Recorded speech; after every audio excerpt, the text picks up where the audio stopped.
예, 여러분 안녕하십니까? 이승훈입니다.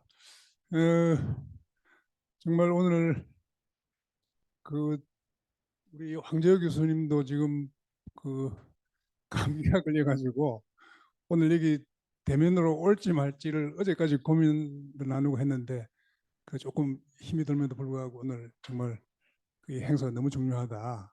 이렇게 해서 오늘 직접 와주셔서 너무 감사드리고 아마 우리 회원분들도 이 뭐 근래 다 이 감기 한 번쯤 다 걸려서 고생하시지 않았나 싶습니다만 이렇게 또 건강한 모습으로 이 송년을 맞이하게 된 것을 아주 다행스럽게 생각합니다.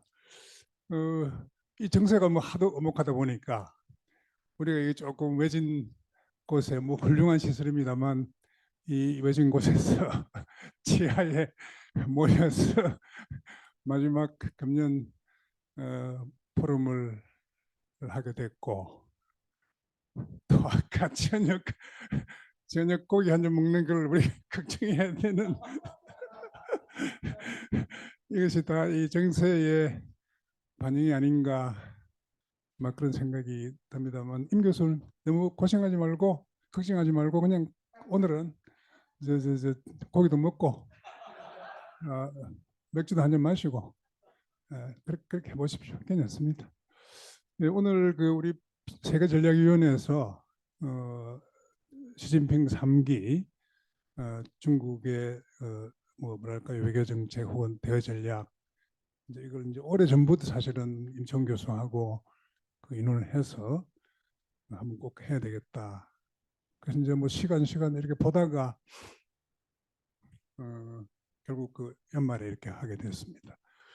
그 돌아보면은 금년에 뭐 정말 그 임청 교수님이 그 목요 이 포럼을 쭉 그 조직에 나오신다고 하면 굉장히 그 고생을 많이 하셨는데 아까 박능우 그 대표님은 별다른 인사 말씀이 없었기 때문에 여러분들 박수 한번 좀 보내주시면 좋겠습니다. 네.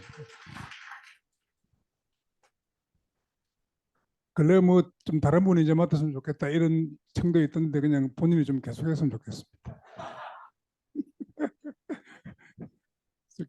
계속 해보시오. 네. 그래서 이제 저희 그 세계전략위원회가 뭐 금년에 열심히 뭐 했다고 제 자신이 뭐 얘기하기는 그렇습니다만 지난 2월에 그 국회에서 윤호중 의원실 지원으로 한일 관계 그 오프라인 대면 세미나를 한 바가 있고요.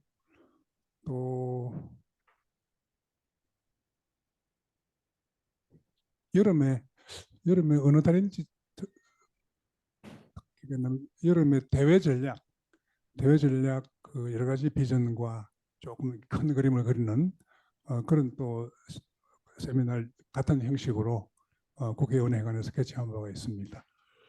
또 돌아보니까 지난해 한 1년 전쯤에 11월 말인가 그렇게 기억이 됩니다만 또 국회에서 그때 미중 패권 경쟁 그런 또 테마로 우리 위원회가 주관해서 그 토론회를 했는데 그 당시만 하더라도 미중 막 그 경쟁이다 미중 뭐 전략 경쟁이다 패권 경쟁이다 이제 논의가 참 많았는데 요즘은 또 조금 논의에 그 경쟁이 계속 진행되고 있습니다만 논의 과정이 조금 그 다른 거 아닌가 이런 생각이 듭니다. 저희들로서는 뭐그 나름대로 열심히 했다고 생각을 하지만 또 내년에는 더욱더 분발해서 열심히 하도록 그렇게 하겠습니다. 오늘 패널은 방금 여러 차례 말씀드린 황재혁 교수님이 이제 한국 외대에 계십니다만 중국을 전문하셨고 또 이분은 아주 특이하게도 영국에서 공부를 한 분입니다. 우리 이 한국의 전문가들은 뭐 되게 국내파 그다음에 그 중국 유학파 또 이제 미국 유학파 이렇게 됩니다만 조금 특이하게 영국에서 공부를 하셨습니다. 그리고 이제 오늘 네 분의 지정 토론자가 있습니다만 어떻게 나중에 제가 진행을 하면 됩니다. 예. 하여튼 오늘 저 의미 있는 행사가 아닌가 생각하고요. 여러분들 관심 또 부탁드리고 또 나중에 플로에서 저 오픈할 때 또 좋은 그 코멘트 부탁드리겠습니다. 감사합니다. 황 교수님, 여기 와서 발제 좀 부탁드립니다.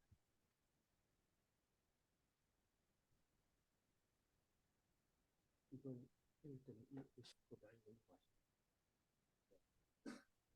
크로스를 많이 이어.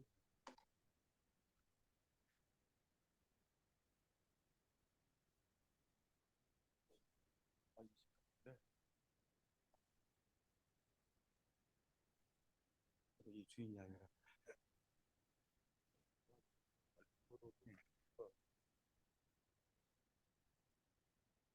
예, 저 인사드립니다. 네,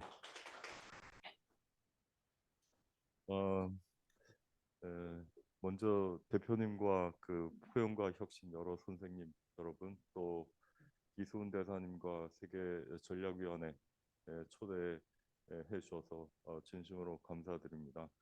사실 그 몸 상태가 좋지는 않아서 병원에 다녀왔습니다. 그랬더니 뭐 코로나도 아니고 또 독감도 아니고 이제 감기 몸살을 좀 심하게 걸렸는데, 그래도 혹시 제가 조심스러워서 검사는 해보고 마스크는 좀 쓰고 진행하면 어떨까 합니다. 그래서 아무래도 제가 초대해 주셨기 때문에 직접 이 현장에서 말씀드려야 될 것 같아서 이렇게 왔습니다. 그리고 아까 우리 대사님께서 이제 저를 좀 간단히 이렇게 소개 말씀해 주셨는데, 저는 이제 원래는 박사학위를 러시아 외교를 할 뻔 했었습니다. 영국에서. 근데 그 지도 교수 되실 분이 마골라이시라는 교수님이신데, 한번 오라고 그러더니 너는 좀 중국어가 좀 더 편한 것 같고 또 생김새는 좀 더 중국적이니까 같은 과의 그 중국 교수님 저기 마이크 야후다 교수님을 직접 소개해 주셔서 제가 그래서 중국 외교를 하게 되었습니다. 그리고 어 뭐 어릴 때부터 사실 그 삼국지, 그래서 한자 같은 거는 그렇게 낯설지가 않았고, 그다음에 저희 또래가 많이 봤던 그 영웅 본색 그 거기에 또 그 중국어의 매력을 느끼고, 그래서 또 유학을 갔다 오고 특히 했었는데요. 그 이제 한 들어 이쪽 연구로 들어선 지는 이제 한 30년 뭐 넘었지만은 뭐 그렇다고 제가 뭐 중국을 아주 잘한다고 말씀드리기도 어려울 것 같습니다. 단지 이제 제가 그들의 습성, 또 화법, 또 행동 양식 이런 거를 이제 수십 년 동안 교류해 오면서 그러면서 이제 제가 좀 알게 된 것들이고요. 예를 들면은 그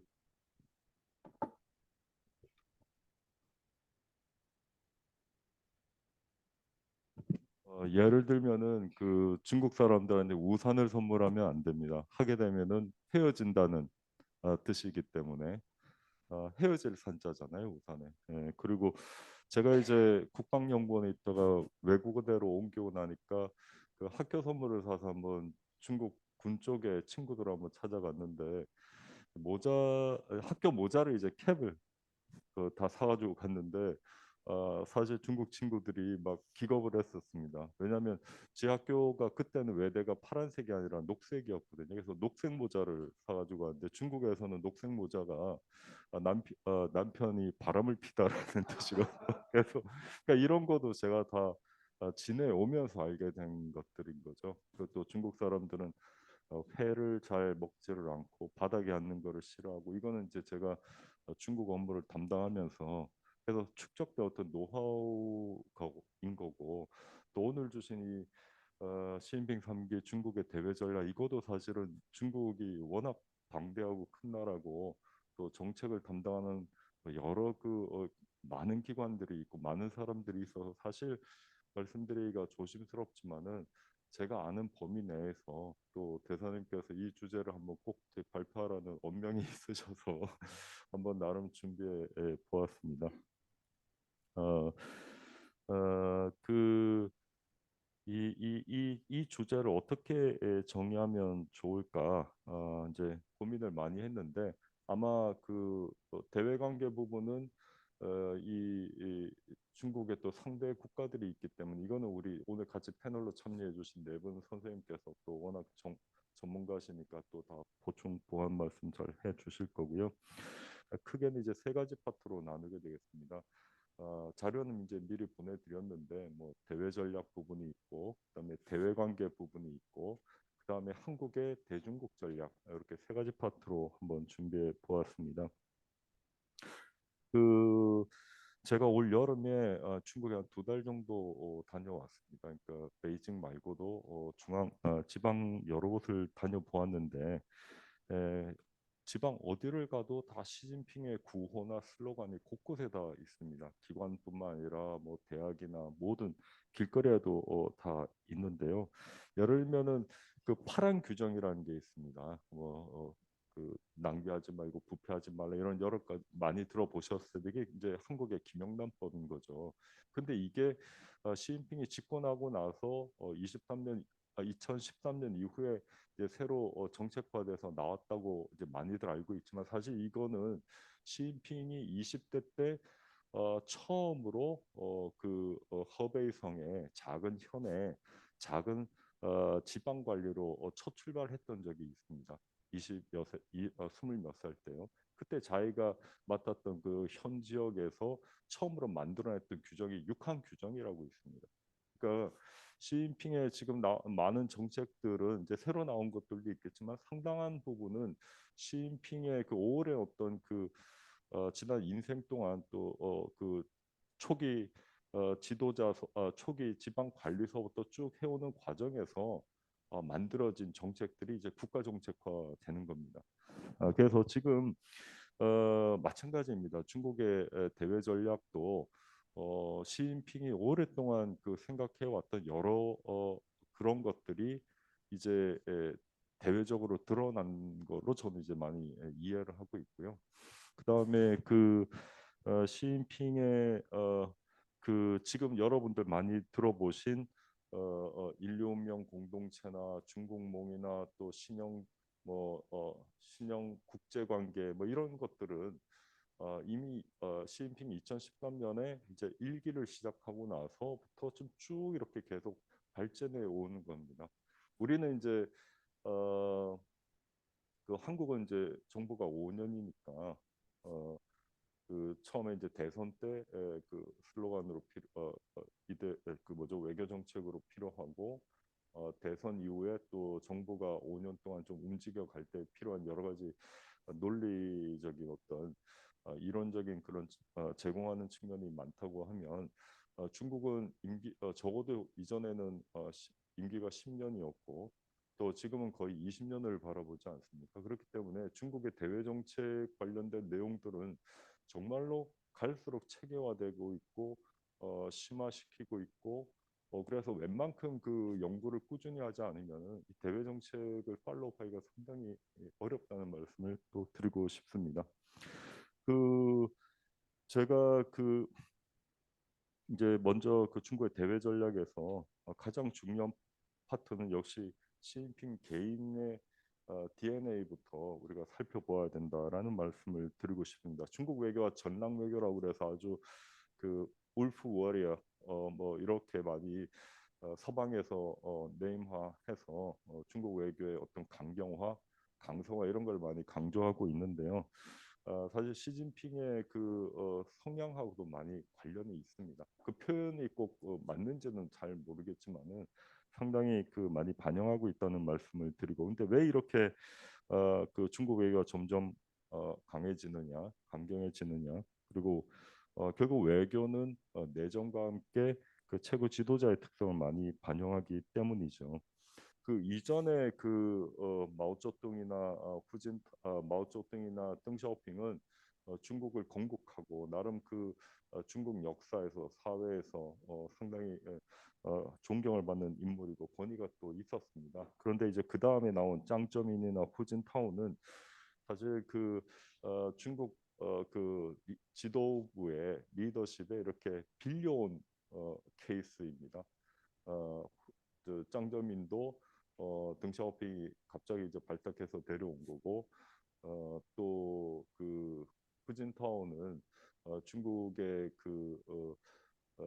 홍색 귀족의 사위로 들어가서 거기서 이제 발탁됐기 때문에 중국 메인 주류 사회에서는 이 둘은 바지 사정 정도로 많이 보는 경향이 있습니다. 근데 이제 시진핑은 중화인민공화국 건국의 지분을 가진 개국공신 시종신의 아, 아들입니다. 그래서 오너 가족이라고 할 수가 있습니다. 거의 성골 출신입니다. 그래서 시진핑은 어, 국가와 민족을 자기와 등치하는 그런 생각을 가지고 있고요. 또 이 나라가 잘 되기 위해서는 내가 반드시 나만이 어, 이끌어 나갈 수 있다 이런 신념에 가득 차 있습니다. 사명감이 넘치고 그래서 이제 중국 공산당과 뭐죠 그 저기 중화민족의 위대한 부흥 이런 거에 그 기치를 강하게 내걸고 그러니까 확신범이라고 말씀드릴 수가 있는 거죠. 또 그동안에는 주석하고 총리하고 상호 균형적인 페어로 갔었더라면은 지금 이제 견제 균형 역할을 해줬어야 될 리커창이 그 역할을 하지 못했습니다. 많이 성향적인 측면도 있고 또 시진핑의 그 권력 의지가 너무나 강했기 때문에 이를 견제할 만한 인물이나 세력은 지금 없다고 하겠습니다. 그리고 당 차원에서 또 국가 차원에서 많은 어떤 결정권들은 이미 시진핑 한 사람에게 다 이제 다 몰려 있는 상태고요. 그래서 시진핑의 어떤 시진핑 1인의 통치는 사실상 중국의 역사적 추세, 시대적 추세라고 말씀드릴 수 있겠습니다. 이제 저는 이렇게 해석했습니다. 마오하고 덩샤오핑 때는 권력이 한 사람에 집중되었다가 그 다음에 그 상임 뭐죠 상무위원회 7명이든 9명이든 n분의 1로 권력이 나눠졌던 짱점이 나고 후진타오식의 권력이 좀 분산됐다가 지금 다시 권력이 한 사람에게 다시 몰아지는 몰아 어, 집, 집중되는 상황이라고 할 수 있겠습니다. 어,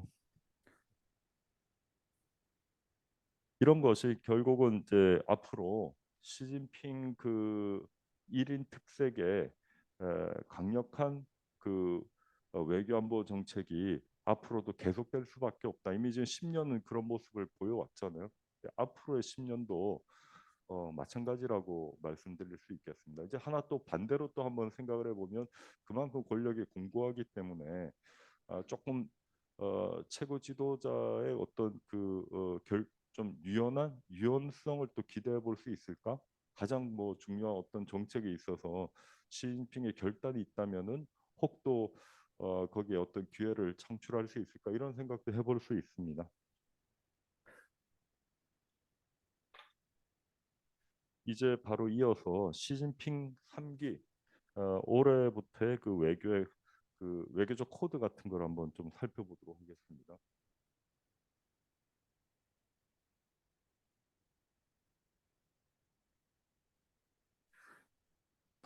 작년 10월 말에 어, 20차 당대회 이제 거기에서 중국 시진핑 주석의 3연임이 확정되고 나서 바로 다음 날부터 단 5일 동안 4번의 중요한 국빈이 중국을 방문했습니다. 하나는 베트남 공산당 당서기장, 그다음에 파키스탄 총리, 그다음에 탄자니아 대통령, 그리고 올라프 숄츠 독일 총리가 5일 만에 연달아 다 집중 방문하게 됩니다. 여기에서 이제 저는 시진핑 주석이 이 사람들을 만나고 대화를 나눈 거를 이렇게 좀 분석을 해보니 한 몇 가지 코드가 읽혀졌습니다. 이제 첫 번째는 중국식 현대화를 앞으로도 완성하겠다. 이 네 사람을 만났을 때 다 중국식 현대화 얘기를 합니다. 국가 발전을 달성하는 데는 서방식 현대화만 있는 것이 아니다.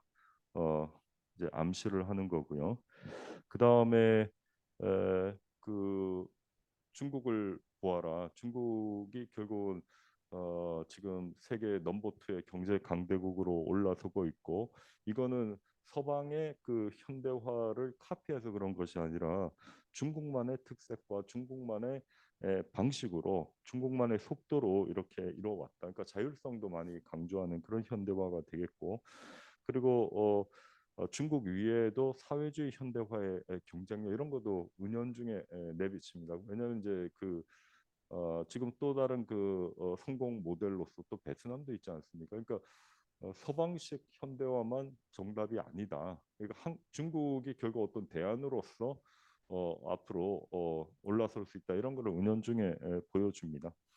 두 번째는 신형 국제 관계를 수립하겠다. 이렇게 얘기를 합니다. 독일 총리와 얘기할 때도 다자주의를 많이 강조하고, 또 전 세계 새로운 어떤 질서의 필요성 얘기하면서 새로운 에너지를 가지기 위해서는 신형 대국 관계, 신형 국제 관계가 필요하다. 사실 근데 새로운 신형 새로운 종류의 국제 관계 그러면은 사실 미국 주도의 질서는 구형 같은 느낌을 줍니다. 그러니까 현재 질서에 대해서 상당히 반감을 가지고 있고, 또 뭔가 새로운 어떤 기제를 만들고 싶어하는 중국의 의도 같은 것이 뒤에서 느껴집니다. 그래서 중국이 지금 많이 내세우고 있는 게, 여러분 들어보셨는지 모르겠는데 글로벌 발전 이니셔티브, 글로벌 안보 이니셔티브, 글로벌 문명 이니셔티브 이런 것들을 많이 내는데요.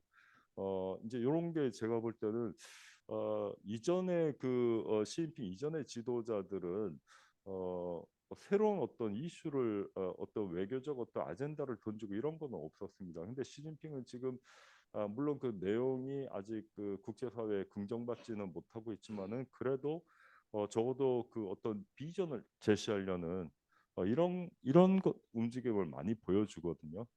지금 그래서 이것이 지금 시진핑이 가지는 어떤 경쟁력 이런 거라고 말씀드릴 수가 있겠고요.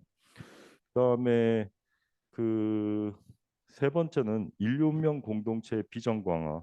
예, 방금도 그 비전 부분에 좀 말씀을 드렸는데, 어, 어, 국제사회의 평화와 번영에 기여하기 위한 인류 운명 공동체 같은 것이 필요하다.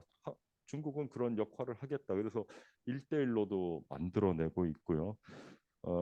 그래서 경제 협력을 통해서 많은, 요번엔 또 지난 10월에는 1대1로 저기 비전 포럼이라는 것도 또 베이징에서 또 열었고, 일단은 중국 외교의 적극성이 시진핑 주석에 들어와서 상당히 많이 지금 보여주고 있다. 그래서 중국몽은 이제 국내에 많이 얘기하는 아젠다가 되겠고, 인류 운명 공동체는 대외적으로 국제사회에 던지는 화두가 되겠습니다. 다음에 이제 중국의 국익 수호를 많이 강조를 합니다. 이런 여러 지도자들한테도 대만 문제, 신장, 티벳, 홍콩, 남중국해 이런 것들은 중국의 핵심 이익이다라는 것을 확인시켜주고 그렇게 했습니다.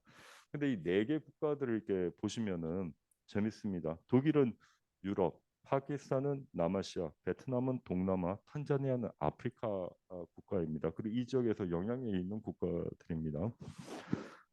독일은 뭐 나토의 핵심 역량이고, 또 파키스탄은 지금 거의 동맹 같은 관계, 어, 대외 관계 최상급 전천후 전략적 협력 동반자 관계에 해당되고 있고요. 베트남은 동남아 강대국, 또 미국과의 관계가 있고요.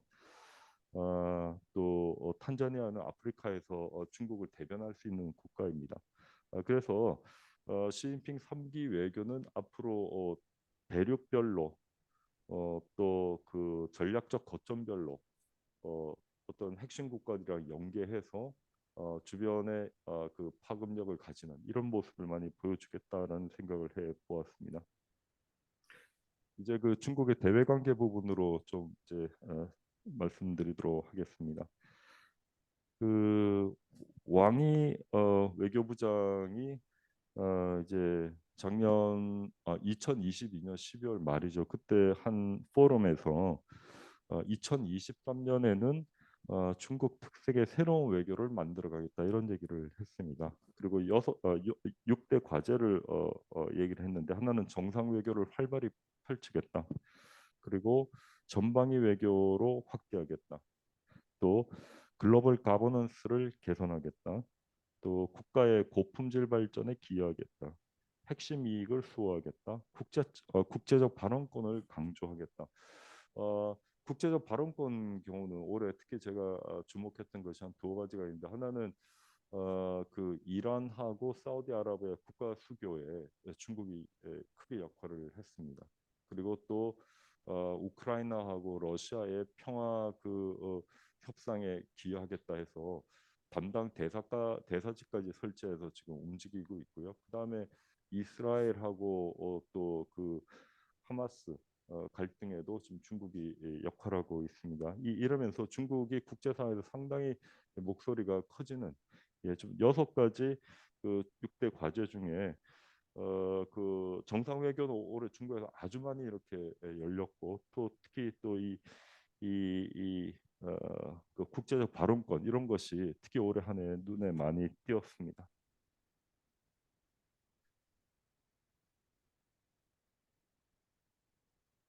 그리고 이제 중국의 주요 외교 관계에 있어서 먼저 미국부터 좀 말씀을 드리도록 하겠습니다.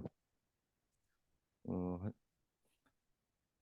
미국에 대해서 어떻게 생각하실지 모르지만 중국은 미국이랑 뭐 지금 바로 끝을 보겠다 이런 생각은 별로 없습니다. 사실 어, 미국이 어느 정도 중국의 지분을 인정해 주면 사실 미국이랑 더불어 가고 싶은 마음이 더 많습니다. 그런데 첫 단추를 사실 저는 잘못 꼈다고 보는데 2013년에 이제 국가 주석이 되고 미국을 방문했을 때 그때 끄집어냈던 것이 뭐냐면 신형 대국 관계입니다.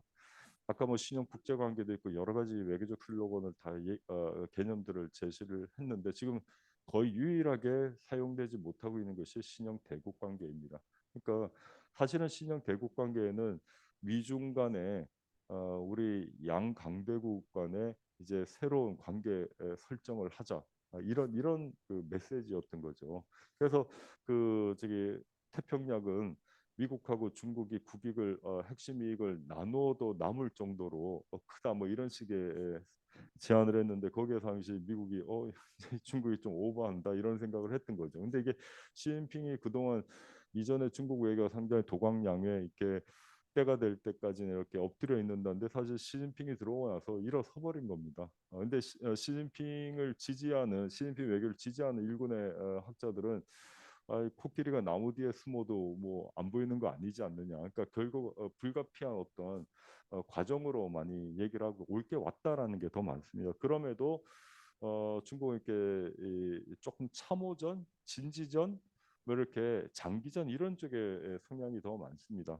미국이랑 지금 1대1로 하기엔 아직 미국의 역량이 만만치가 않기 때문에 물론 이제 미국이 많이 하강하는 모습을 보여주고 있지만 중국은 어, 이제 특히 그 트럼프 이후에 상당히 좀 많이 그 미국이랑 이렇게 갈등을 겪어왔고 지금 또 바이든도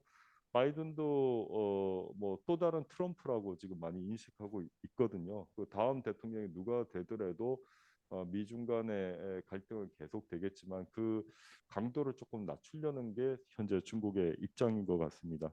또 미국도 이제 중국의 내공을 인식하고 있고 그래서 중국도 미국도 향후 10년은 미중 간의 전략적 경쟁 구도는 상당히 중국적 표현인데 미국도 마찬가지 이런 용어를 쓰고 그래서 다음 미국의 한그 행정부 2번 정도가 시진핑의 이제 임기 아직 지금 이제 9년 남았거든요. 거의 임기가 겹칩니다. 이것이 거의 미중 간의 결정적인 어떤 관건적인 시기가 아닐까 이런 생각을 해 봅니다.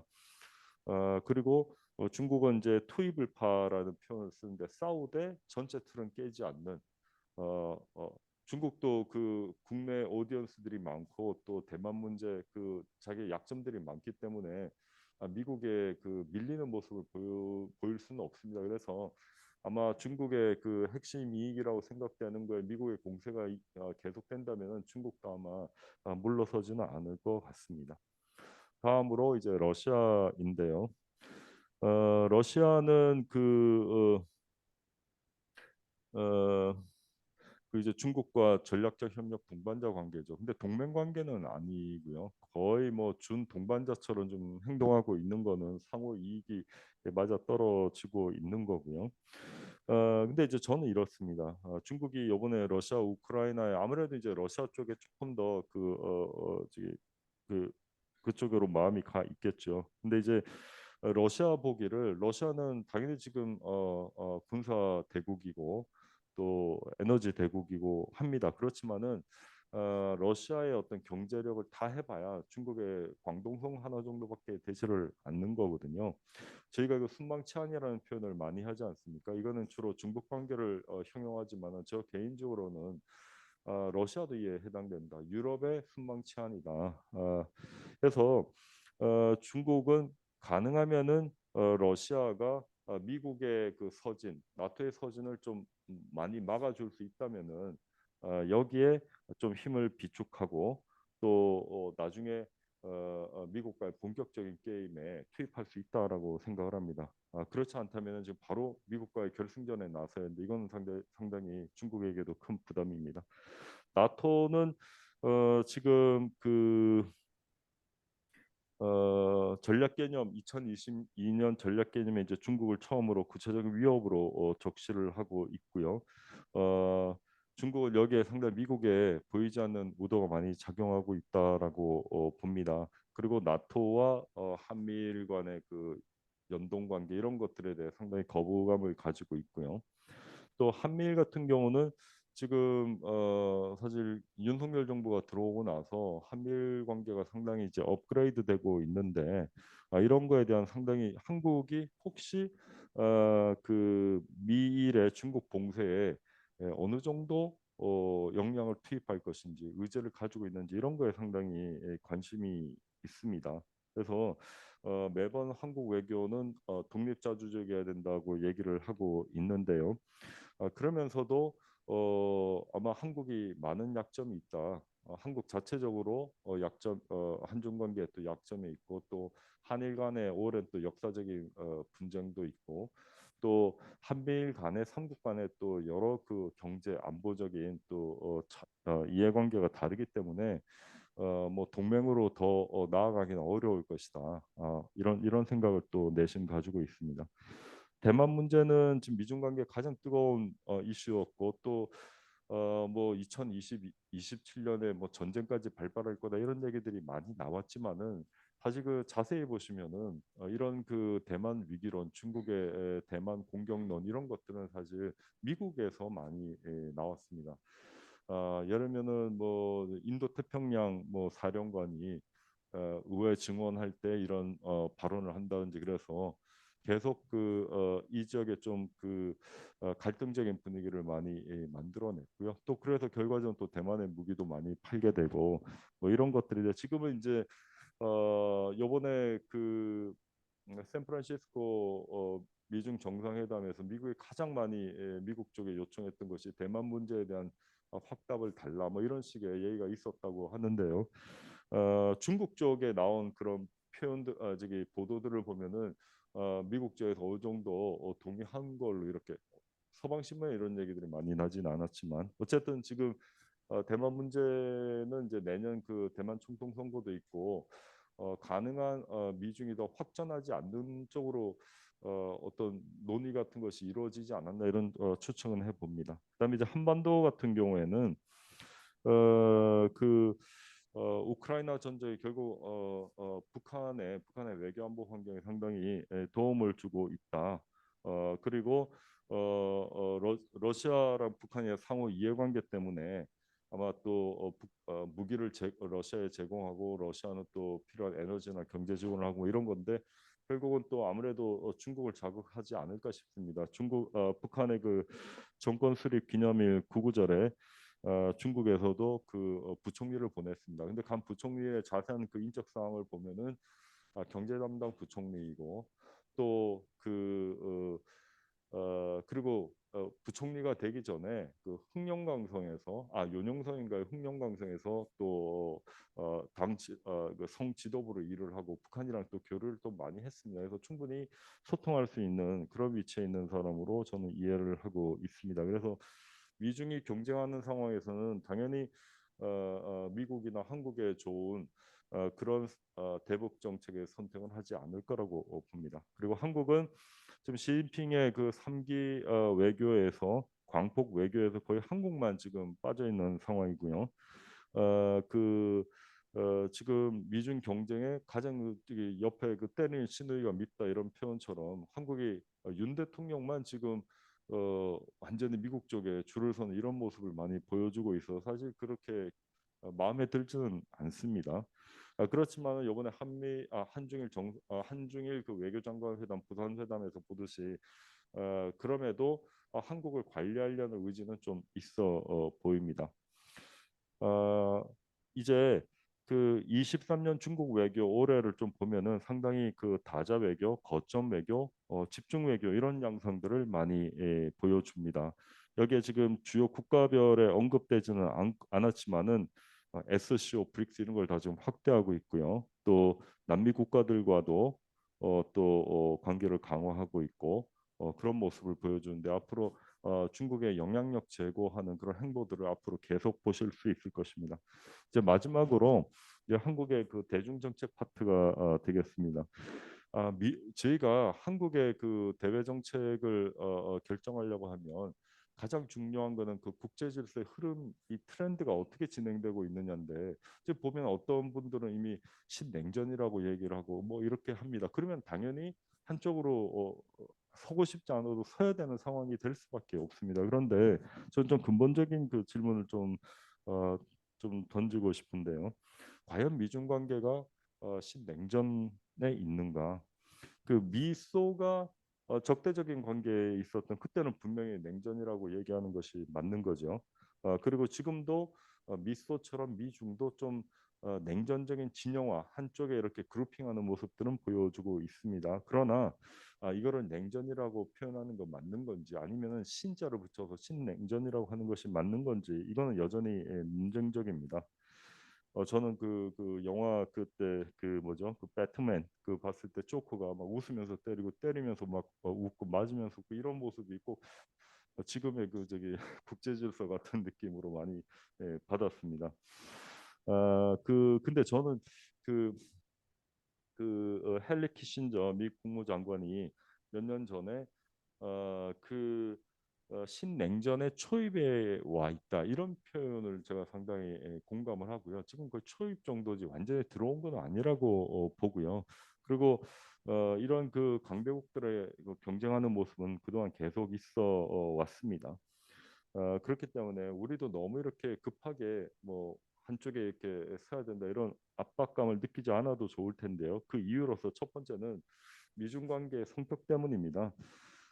디커플링에서 이제 디리스킹으로 이제 정책이 다 바뀌고 있지 않습니까? 그리고 미중은 아주 상호 의존적인 관계에 있고요. 또 글로벌 도전에도 많기 때문에 저는 이거를 신냉전이라고보다는 복합 경쟁이라고 표현하고 싶습니다. 그리고 싸움이 되려면은 손바닥이 마주쳐야 되는데 미국은 그동안 지난 몇 년 동안 트럼프 이후에 무역전, 과학전, 뭐 홍콩, 대만, 남중국해 군사 모든 공개적으로 비공개적으로 중국을 많이 압박을 했습니다. 그런데 중국은 상대적으로는 이걸 많이 피하는 모습이었습니다. 이게 피하는 게 평화를 사랑해서가 아니라 전략적인 거죠.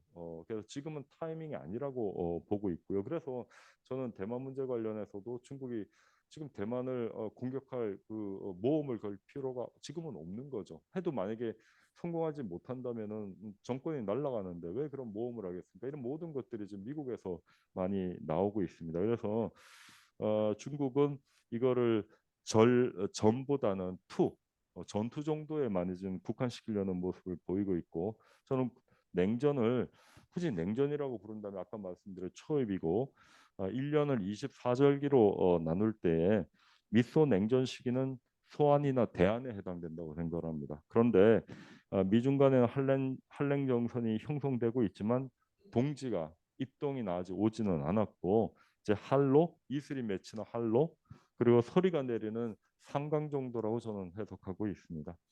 이제 전략적 명확성, 모호성인데요. 지금 이 정부는 완전히 전략적 명확성으로 입장을 정했습니다.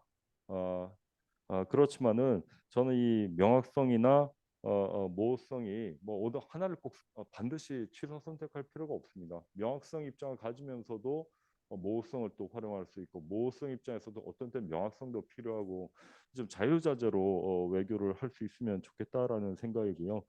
만약에 우리가 미국의 그 전략적 선명성을 채택했을 때에 그럼 중국으로부터 오는 많은 비용들을 감내할 자신이 있느냐? 중국 없이 대북 정책을 주도할 자신이 있느냐? 또 그 중국으로부터 오는 한국의 많은 그 유형 무형의 그 압박을 이겨낼 수 있느냐? 또 이런 때 미국이 확실하게 한국의 보호막이 돼 줄 수 있느냐 등등. 근데 이런 자신감이 이제 있어야만 전략적 명확성 입장을 취할 수 있겠죠. 그렇지 않다면은 방금 말씀드린 대로 유연하게 두 개를 같이 혼용할 수 있어야 됩니다. 이제 한국의 대중 정책은 어떠해야 될까? 이제 뭐 아주 많지만 그저 몇 가지만 좀 말씀드리면요. 어, 지금 미국의 이 정부가 올인하는 상황에서 한중 관계의 위상과 성격이 지금 급격히 변하고 있습니다. 우리 정부의 입장은 반중, 협중, 비중 뭐 이런 것들인 것 같고요. 화중 중국이랑 뭘 해볼까 이거는 아닌 것 같습니다. 근데 요번에 좀 상징적인 사건은 뭐냐면 샌프란시스코 그 회담에서 보시면은 시진핑 주석을 만나기 위해서 윤 대통령이 대기하고 있다가 그래서 가서 이제 악수를 청하고 한 1분 정도 만나고 왔거든요. 인사는 뭐 그거를 뭐 환담이라고 할 수도 없죠. 왜냐하면 그 통역이 들어가기 때문에 30초 얘기하다 옵니다. 날씨 한번 물어보고 잘 지내시라고 이렇게 얘기를 하고 오는데 그 윤 대통령의 표정을 보면 상당히 뭔가 좀 풀어는 보고 싶은. 그러니까 지금 우리의 그 중국에 대한 경제 의존도도 매우 많고 지금 보면은 미국하고 일본은 오히려 지금 중국과 관계를 개선해 나가고 있기 때문에 약간 그 조금 뭔가 그 뒤처지는 상황에 대한 약간 두려움 같은 거는 좀 있는 것 같습니다. 근데 지금 국내적으로 싱하이밍 대사건도 이거 풀어야 될 문제들이 워낙 많기 때문에 지금 좀 긴장하는 것 같습니다. 그다음에 그래서 저희는 이제 한국의 새로운 뭐 국익을 위해서는 뭐 정책을 바꿀 수밖에 없는 거죠. 그래서 윤 대통령의 어떤 현재 분명한 보수 정부의 입장은 있겠지만은 국익을 위해서는 좀 부분적인 중국에 대한 선제적인 이런 대중 정책이 있어야 되지 않을까 이런 생각이 드는데 저는 이제 안미 경중 같은 걸로 나누기는 이미 시대적으로 이미 지나버렸다. 안보는 미국, 중국은 경제 이런 게보다는 여기 연미 합중이라는 표현을 썼는데요. 연은 연합이라는 뜻이 아니고요. 중국에서는 동맹이라는 뜻입니다. 그리고 합은 협력이라는 뜻입니다. 우리가 전략적 협력 동반자 관계이지 않습니까? 그래서 용어를 좀 정확하게 써서 미국과는 동맹하고 중국과는 동반자 관계를 하자. 이렇게 되면은 또 경제나 나머지 안보 부분도 다 녹여낼 수 있겠다 이런 좀 말씀을 드리고 싶고 두 번째는 우리의 입장을 너무 우리가 1등 하듯이 일본보다 우리가 먼저 뭐 입장을 발표할 필요가 없습니다. 우리가 아무리 뭘 열심히 하려고 해도 우리는 영원히 미국한테는 일본 다음에 넘버 투 동맹입니다. 그래서 어, 조금 늦게 우리 입장을 밝힌다고 해서 뭐 미국이 싫어하거나 그러지 않을 거라고 저는 봅니다. 그래서 조금 우리의 그 대외 정책의 호불호를 너무 빨리 드러내지 않았으면 좋겠다라고요. 그리고 민감한 사안들이 있을 때 표현할 때 가능하면은 좀 중립적으로 갔으면 좋겠다. 그 하나의 중국이 가장 대만 문제를 가장 예민해하는데 이런 문제를 먼저 끄집어낼 필요가 없는데 이 정부는 그거를 하면은 미국이 좋아할 수 있다. 뭐 이런 식의 생각이 있어서 많이 끄집어내서 불필요한 중국과의 관계를 악화시키는 측면이 있습니다. 그래서 조금 예를 들면은 뭐 그 남중국해 힘에 의한 뭐 현상 변경 이런 표현조차도 그냥 우리 한국식 외교에 맞게 조금 애매모호하게 아니면 조금 더 이전보다는 조금 더 수위를 높이더라도 우리식의 언어를 만들어내는 것이 좋겠다. 외교적인 언어를 만들어내는 것이 좋겠다. 이렇게 말씀드리고 그러면 이제 그럼에도 중국이 우리의 핵심 이익을 건든다면 우리도 그렇게 충분히 우리의 핵심 이익을 지키기 위해서 중국의 핵심 이익에 저희도 분명히 입장을 표명할 수 있지 않을까 이런 생각입니다. 아까 대사님께서 한 50분까지 좀 맞춰보라고 그랬는데 한 몇 분 정도 넘쳤습니다. 좀 이해해 주시고요. 예, 일단 제 발언 여기서 마치도록 하겠습니다. 감사합니다.